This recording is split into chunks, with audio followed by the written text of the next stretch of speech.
Hi மக்களே! இன்னைக்கு சென்னைக்கு ஒரு வேலை விஷயமா போயிருந்தேங்க. அதாவது நம்ம ஸ்டாண்ட் ஒண்ணு வாங்கலாம் அப்படின்னு சொல்லிட்டு, ரிச்சி ஸ்ட்ரீட் போலான்னு சொல்லிட்டு. நம்ம போறதே எப்பனா ஒரு தடவ தான். நம்ம தான் இந்த வீட்ட விட்டு கிராஸ் பண்றது கிடையவே கிடையாதுங்களே. இந்த 4 செவுத்துக்குள்ளவே இந்த கோழி, அப்புறம் அம்மா, நாய் இந்த மாதிரி ஒரு சில விஷயத்த தாண்டி நம்ம போனோம் அப்படின்னாலே அத்தி பூத்த மாதிரி 6 மாசத்துக்கு ஒரு தடவ தான் எங்கனா போற மாரி இருக்கும். அதுவும் இந்த ரிச்சி ஸ்ட்ரீட்டெல்லாம் போயிட்டு வந்ததுன்னா பார்த்தீங்கன்னா, எப்படி இருந்தாலும் ஒரு 3, 4 வருஷம் இருக்கும்னு நெனைக்கிறேன்.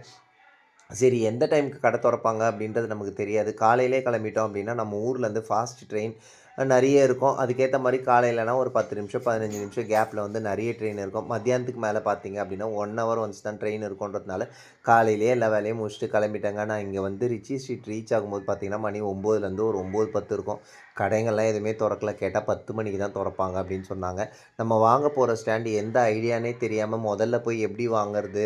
கடை தொறந்த உடனே முதல் போனியே நம்ம வேணான்னு சொல்லிட்டு வந்துட்டோம்னா, அப்புறம் அசிங்கமா கேட்க போறான்னு சொல்லிட்டு, அமைதியா வெயிட் பண்ணிட்டு பொறுமையா வாங்கிட்டு வந்தேன். இந்த வீடியோ கிராஸ் பண்ணும்போது லைக், சப்ஸ்கிரைப் அப்படி தட்டிட்டு போங்க.